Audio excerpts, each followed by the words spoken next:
what's your opinion on mental health and suicide? Have you, especially if you're a man, what are some of the things you go through on a daily because society expects certain things out of you and that actually has a negative mental health impact on you?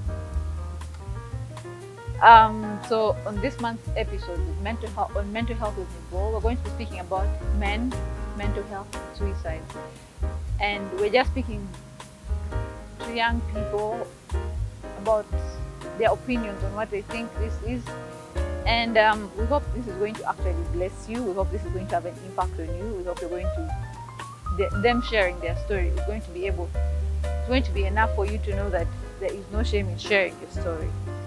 My name is Nibol, and this is Mental Health with Nibol, a place where we talk about our mental health challenges, things like depression, anxiety, post-traumatic stress disorder, psychology, and human behavior.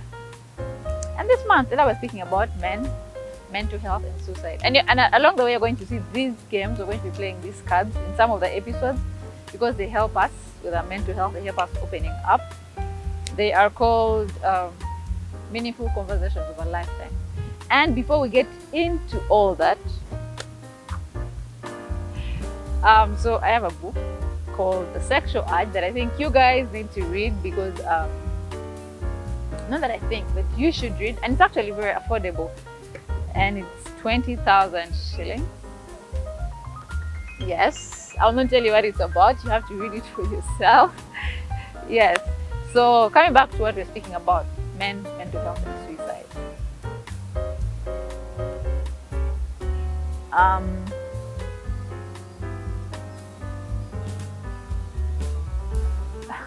Okay. It's very wide, to be honest, and I don't even know the right words in which I can speak this, but I feel like in the last few days, in the last few months and weeks and actually we've had like a lot of mental health challenges, a lot of people committing suicides. We have a lot, and it has been worse on men's side because statistics have shown that although more women than men have suicidal thoughts, more men than women are dying from suicide. They're actually going through with this, and I feel like it's because of some of the things that we do as individuals. And so the reason we're having this whole session, this whole month, is because so that we see what role we play in this and what we can do to correct it. I hope you learn a lesson or two. I hope you're able to share some things with your friends. And if you like what we do, you'd like to keep up with us, please subscribe so that YouTube can notify you every time we have a video up, and then share with other people. This may bless them. Share with other people, it will bless them.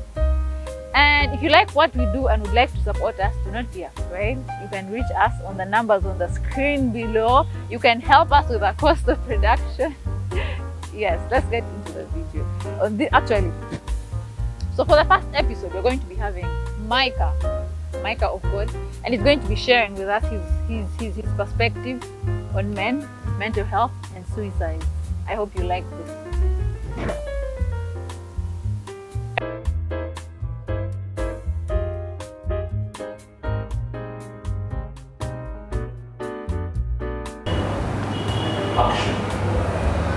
Hi, Micah. Hi. Welcome to our channel. Welcome to Mental Health with Nibol. Thank you. Thank you for agreeing to come to speak to us. You can introduce yourself. What's your name and what do you do? My name is Micah of God, the community builder. And Micah of God speaks of my identity as a child of God. The community builder speaks of my purpose in this life to build communities.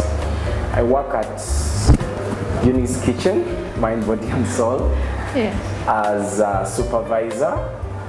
And off my working hours, I host a program called Coffee for Talk, Meaningful Conversations of a Lifetime. And this is one of the tools that we have developed that supports us to have conversations with people about everyday life. So you developed a game? Yeah, it's a game actually. It's a card game. You shuffle and then you share with the people in a circle. And then when you have a question, you ask someone the question you have. When you have a word, you ask someone to share in line with the word. There In the was like academy. a focus, accountability, and different life questions that help us understand really what people are going through, how they are dealing with it. Yeah, and through that we create relationships with people. Okay. Yeah. Thank you so much for the work you do. We see you're passionate about mental health also. Sure, I am. So when we speak about mental health, men and mental health, what comes to your mind in that relationship of men and mental health generally? Men and mental health. Wow, that's a nice highlight. Okay. It's rare to find men and mental health being In the put same- together. Really? Yeah. Okay, for me, mental health really, it's someone's state of mind. Yes. But then when we add men, sort of like it's more like what is the state of mind for men? Yes. Because as men, really, we've been taught to live in such a way that shows the world we are men. We are strong. We don't cry. We don't break. We don't give up. We don't have excuses.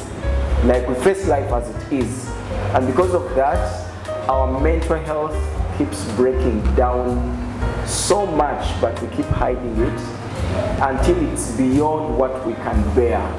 That's why sometimes you see men do things and you're shocked. You're like, what? You did this to your wife? You did this at work?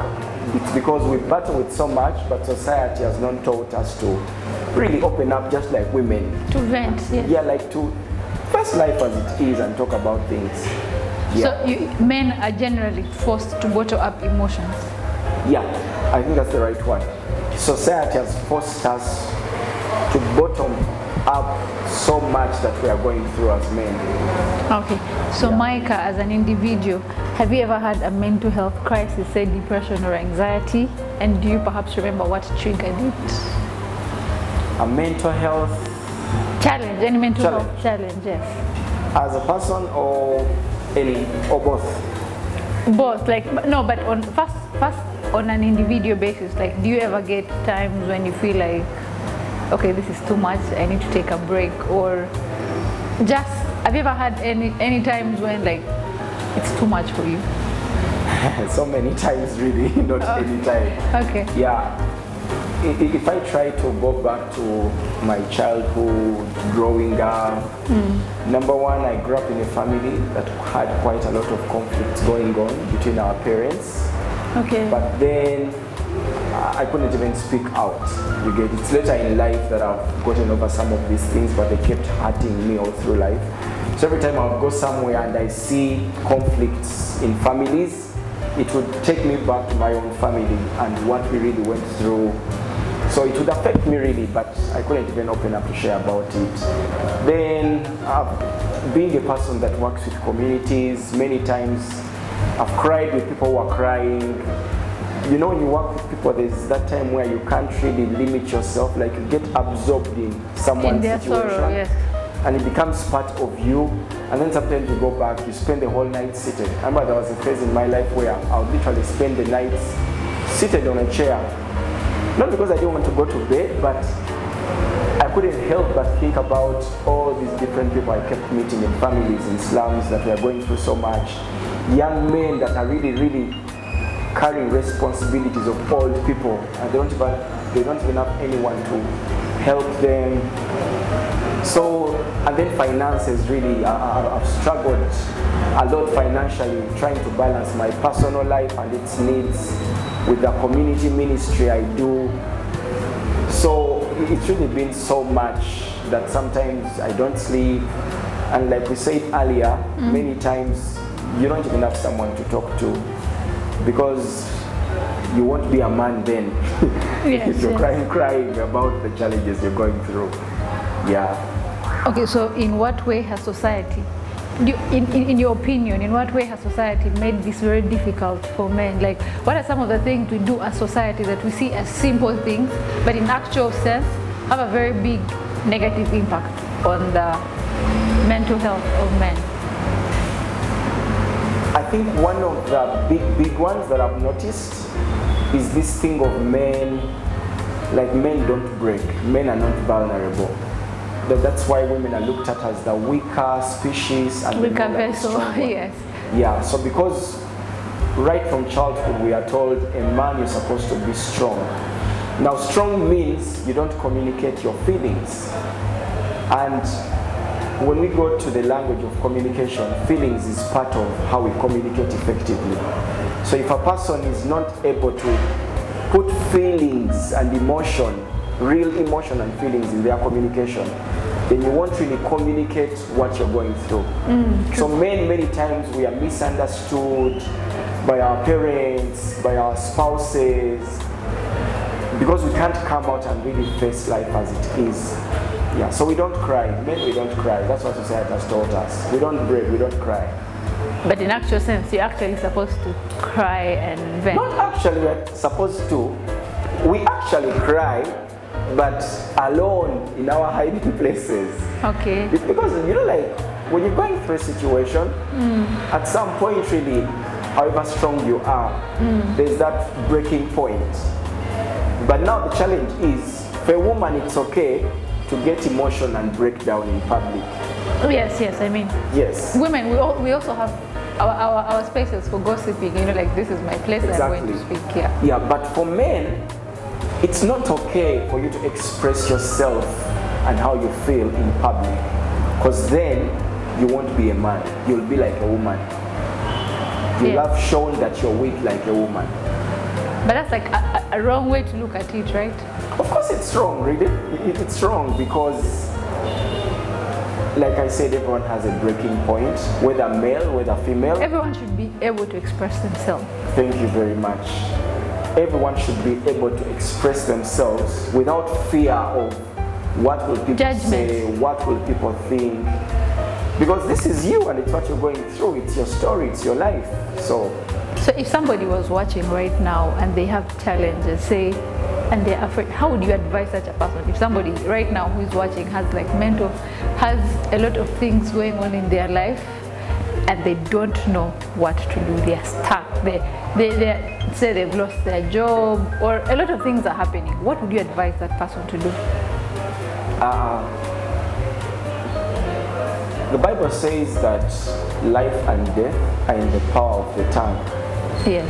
So every time you're able to speak, there is life being released. And also every time you're able to be spoken to, there is life being released. So if you're watching me and you're going through a very hard time, maybe family, maybe work, maybe internal battles that are going on in your life that you can't really share, just find someone that you can speak to, even if it's one person.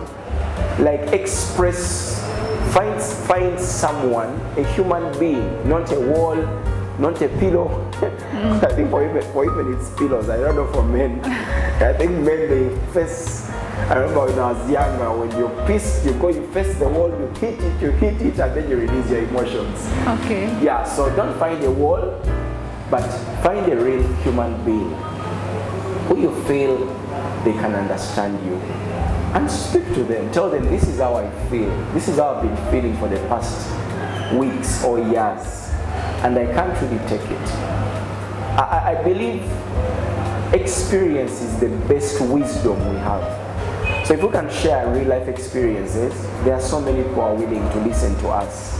And there are so many people we can inspire with our different stories. Like, there are so many people. And I think also, it helps for someone to know that you're not the only one going through a hard time. You know, like sometimes when you keep things to yourself, you start to get this feeling of, this is a very unique situation, it's mine alone. But to your shock, the day you open up, you realize, I'm also going through it. You get it? So there are many people actually living in the same environment, going through the same challenges, but each one battling alone. Yet if actually they could freely express themselves, they would easily connect, and the Bible says two are better than one, really. You get it? So if you can find one other person to do life with, it releases so much that provides for your healing emotionally and for your stability mentally. True. I feel like when people speak, all the things they bottle up, it's like releasing pressure. You know, like when you shake a Coca-Cola bottle. Yeah. Yes. So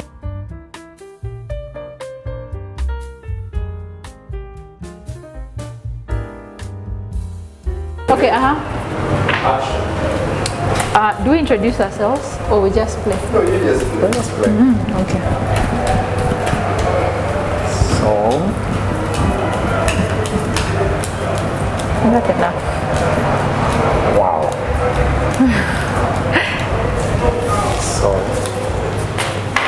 So who was number one? Okay, number one is here. Why? Okay. What are the most important things about you that you would like me to know so I can relate with you better? The most important thing about me that I'm passionate about mental health. Okay. Is that I'm passionate about mental health. I like to create mental health awareness. I like to help people that are dealing with mental. Okay, the whole point is, I think mental health is like a very big issue that we do not give enough attention. So for me, that's like a thing. I want to create more content for young people to help them understand their mental health better and to help them fight their mental health challenges. Okay. Yes. Can I answer? Okay, yeah, you can, I guess. Okay. I love family. Okay. I love fellowship. Yes. I Church. just love spending time with people. Fellowship, not church, but fellowship. Yes. Oh, Yeah. being with people. Being with people, Yeah. doing life together with people. Yeah, Okay. That makes me feel alive. Okay. So I have number 2. What is the earliest, most pleasant memory of your life and what made it so special unlike the rest? Earliest, most pleasant memory of my life. Wow. I don't know. I think I lost memory of my childhood. I remember my adulthood. But if I'm to go back to the earliest, as a family, we used to do a lot of like going out on special days, and then having like time together as a family. We play, we eat, but out. Like those memories, I still have the images in my mind, and yeah, they are really nice moments with extended family. Yeah. And what made it so special? Like What made it so special is the fact that later on, my family had a lot of conflicts between my parents. So at least I didn't grow up in that family that has a father and a mother staying together. But because we used to bond a lot as a family, we all connect. We love each other, we care for each other. We've had moments of celebrating life together despite the aftermath of, yeah. All right, that's interesting. Now me, Put it here when you're done. okay. Now me, I don't know if I have any earliest. Okay, they must be there, but I've actually never thought. Okay, now that I think of it, I think when I was young, we're in South Sudan in a village called Yambio, and I think when my dad told us you are going to Kampala, for me that was like, I felt like, wait. Now in my head I used to imagine this is what Kampala looks like. You see like how you look at the horizon of some, like how you look when you're outside and there's like a horizon. You see like as if the sky is, as if it comes down and touches the earth. So me, in my head I thought we are going to go and reach there. The end of... Yes, the end. So I thought we shall be living in, we can touch the sky with our heads, and I was very excited for that. And what made it, I think, I don't know what made it so special, but it's just, I just remember being so happy when I found that out. Yes. Okay. I think we can also try to do the words. Those are 2 of questions. Can you try to do 2 of the words? Okay, yes, we can do the words. Okay. So 1 to 12 is questions. 13 to 24 is words. So let's Okay. do 13. Who was 13? 13 is here. Okay. Vision. Share something about vision. My vision. Anything. Okay, so this is my vision. I would like, in the next 5 years, I'd like to build a mental health hospital in South Sudan. Mental health hospital. A mental health hospital, yes. I'd like to help like people that suffer from chronic mental health illnesses like psychosis, what we stigmatize and say madness, mad people. So I want to help psychotic people, like build a rehabilitation space, for example, because they become a danger to society and society becomes a danger to them. So for me, that's what I'm seeing, and so that's like my vision, to build that facility for mental health patients, and to also have a side, because now, you know, like the people that have serious mental health illnesses like psychosis, schizophrenia, But then there are also other people that just have issues with daily life. Somebody has depression or anxiety, or they have suicidal thoughts, but they can still live in the community. So I want to have like two sides. Actually, I want to have three sides. The part, the inpatients, where people stay and sleep over. Then the other one where it's like an awareness creation space, like a hall, right? And then we speak about, we can have, or say this week we're going to be speaking about depression. So we create awareness on depression, we bring people to speak on depression, and then the other week I'm also passionate about sexual reproductive health amongst young people. So we come and speak about sex, what happens when you do it, what happens if you're young and you engage, what are the consequences, HIV. Yes, so that's like my vision, mental health. Wow. This mental health with Nimbo, no? Yes. Okay. Oh, should I share? Yes, your vision. Okay. My vision is to build an academy called Team 12, the Community Builders Academy. And Team 12, the community build. Yes. Does the Team 12 come from disciples? Yeah, Team 12 comes from the mind of focusing on a few to empower them so they can reach out to the many. Oh, so you're going to be having 12 people? Yeah, so we create teams of 12 across different sectors of life. I created 12 different sectors that represent every area of community. And then also the age groups, like children, teenagers, young adults and elderly. Yeah. So at the Community Builders Academy, we are going to have programs that are customized to age groups and sectors.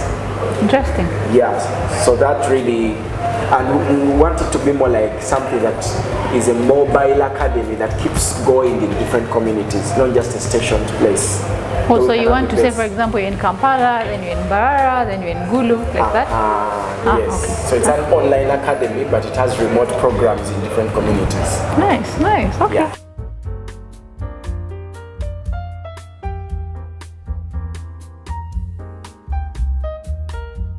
Okay, so number 3. Okay. What is the earliest, saddest memory of your life? Have you gotten over it, forgiven, or moved on happily? Earliest, saddest memory of my life. Wow. The earliest, saddest memory of my life has been, I still have like images in my mind of the conflicts we used to have at home with parents. You get fighting, abusing each other, pangas. Wow. Okay. It was like a movie, but a real life movie. You get. So those things affected me so much. So I think those are the earliest, saddest memories. Like as a child, you woke up in the night to a house on fire. Yeah. You get. Yes. Yeah, but I've gotten over them, the fact that later on my parents got born again, their lives really completely changed. Yeah. So you've forgiven? Yeah, really. And moved on? I moved on. I think maybe that's why I'm so passionate about family. You get, because every time I see families that are really at war and alone, things are not happening, dysfunctional families, it reminds me of the childhood experiences I had. Yeah, wow. So okay. That's been my saddest memory. So, I'm answering it for the last part. Okay. So for me, the earliest saddest memory of my life was when I lost my sister. So I remember waking up in the night, I think it was like morning, very early in the morning, and I hear my mom screaming, and like I go out, I see, but we're living in huts, like this hut, that hut, that hut. And then I go and I see people holding my mom, and my sister is on a bed. She was like a young child, right? And they put her like in the form of a cross, like they put her hands, but then she's laying on the bed. But then in my mind, I cried at first, but not so much. Because I remembered my grandmother told me, whoever died believing Jesus is going to come back to life. And me, I knew Jesus had died and came back in 3 days. So I knew just 3 days he's going to come back. Wow.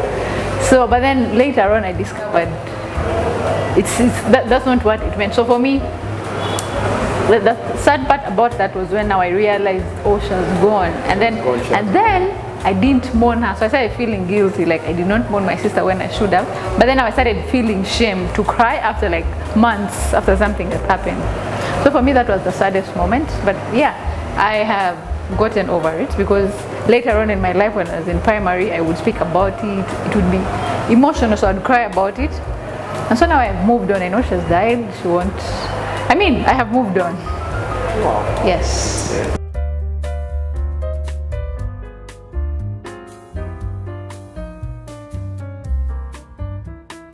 When one day I got to her place and she was holding a knife, wanting to cut herself and die. Now, after that moment, I became so conscious to really follow through with her, you get? Yes. And then I remember like 3-4 times, I would just rush to her place, you get? And then I would spend the whole night just standing, watching her hold the knife and want to commit suicide. Watching her get glasses, break them, hurt herself, step on them. It was really, really triggering. Then the other one, still it's a friend, still a female, and she was just tired of life. She felt life is not working the way she expected. And she actually took pills. She says she took pills, but that overdose thing. Yes, yes. Yeah, but somehow she didn't die. So how do we get to know? It was me and a few other friends. The statuses. She posted statuses on her social media that prompted a friend to follow through. You get? Then yes. when we went to her place, that's when we realized that it was that bad. But now she's happy and fine. That goes back to find someone, because we just sat her down and started to check on her often, talk to her, encourage her. And then she realized really what she was going through were normal challenges in life people go through. But because she had not opened up to anyone, she was starting to die inside and to give up on life. Mm-hmm. I think those are the experiences that I've really, really witnessed of someone I know wanting to take their life. Okay, and then have you had like a male experience of men in your circle that have had a terrible mental health crisis? It could be suicidal thoughts, and how did you know? Because if there are people that have people in their lives who are probably suicidal, what you've in your previous story you've told us your friend's status, so that's one way somebody can know. But then also, what can these people do in the male experience? You have male friends that have had these challenges. Well, in the male experience, just a few weeks back, I have a friend who was signed up for a big program. Yes. In Rwanda. In Rwanda, there's an institute called African Leadership Institute. It's one of the best in Africa for leadership. Yes. And he's a social entrepreneur. So he signed up for the program, and then I was appointed to be his accountability partner, more like peer mentor. Yes. So I started to follow through with him 1 week, 2 weeks, 3 weeks, and he wasn't doing the assignments, and we weren't creating the time to talk. So one day I called him, I'm like, what's up? Oh, what's the matter? And then that's when he told me, you know what? I've realized, these were his words. He said, I've realized that as men, we have not been taught how to keep our mental health. He said, I've been going through so much in the past months with my family at home, people that have disappointed me in business and have made losses, and I feel like I just can't take it anymore. He loved it. He told me, Micah, I really love that program. It's a big opportunity for me, but my mental health is important. Those were actually, I was surprised that he was saying that, because he's not the kind of person you'd expect to really break and feel low. He's there. He has vibe. You get it? Okay, This kind of guys who have a lot of vibe, and they are strong, they are hardworking, they're always trying this and that. But when he told me, I was like, wow. He told me, Micah, I think that's also a sign. Okay. Yes, you go. Yeah. Talking about signs, I think for us who live with people, all of us live with people actually. Yes. We need to be more intentional about their way of life, their lifestyle. Especially the ones who overspeak. Like now you're saying he had a vibe. So I think like it's also a sign that even our friends who we think are doing well are actually going through a lot of things, Yes. and they try to cover up. Yes. And I have a feeling maybe there are even people around him who don't know what he's going through, because he can't even open up to them. But because like I'm not where he works, because even the person who signed him up for the program thought he's good, he can do it. You get it?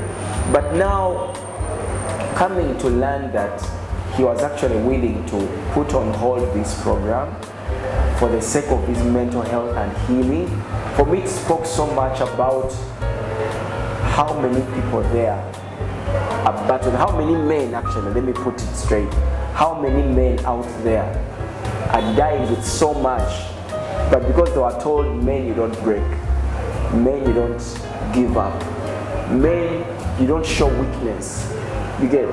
But we have fellow men that are breaking silently, and sometimes by the time they open up, it's kind of too late, and they have to really, the healing process becomes way longer. That's if it happens, because some people may actually commit suicide. You just find a suicide note. Exactly. Because you would really wonder, how would someone want to take their life really? Someone who's doing well, and then suddenly just here, they committed suicide. It's really painful. Quite painful. Thank you so much, Micah, for accepting to speak to us. And then also, you had said something, you have a mental health project, a short film that you... Yeah. Yes. We have a short film, it's called Sumaya. We came to realize that this is a generation of many young people who love entertainment. Yes. Right now, a young man doesn't want to read a book, do research and all that stuff, but put a movie, put a song, they'll be quick to respond. So Sumaya is a short film project that creates awareness on mental health issues that people go through, you get, and how they deal with them, how society perceives them. And then through the film, someone is really able to understand what people go through when dealing with mental health, and what part society is supposed to play in helping people to heal from mental health challenges. Okay. Yeah, and we have a YouTube channel. Yes, Sumaya. that was my next question. Yeah. Where can people find that? There's a YouTube channel, and starting this month, we're going to be premiering the short film in different local communities while we create awareness on mental health. All right, thank you so much, Micah. You're welcome. It was a pleasure having you on our channel. Thank you for thank you for the work you do for mental health. Continue doing the work, and we hope you continue to build communities. You're Micah, the community builder. Yeah, Micah of God, the community builder. Okay, thank you. Thank you very much.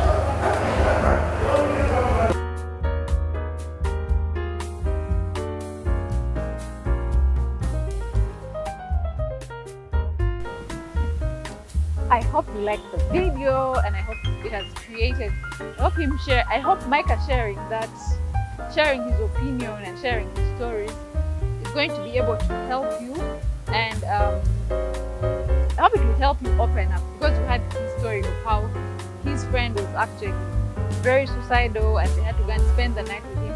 I hope that is able to, I hope it makes you pick a lesson, because there's so many things I think personally that they could have picked different things. And yes, if you like the work we do, please do not forget to subscribe, do not forget to like this, do not forget to share. And if you have something you want us to work on, or something, a topic you want us to address, let us know in the comment section. We could do it next month. Yes. And if you like the work we do and you'd like to support us, please, it's okay to support us.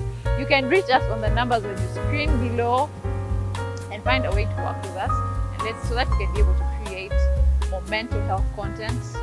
And yes, until next week, goodbye.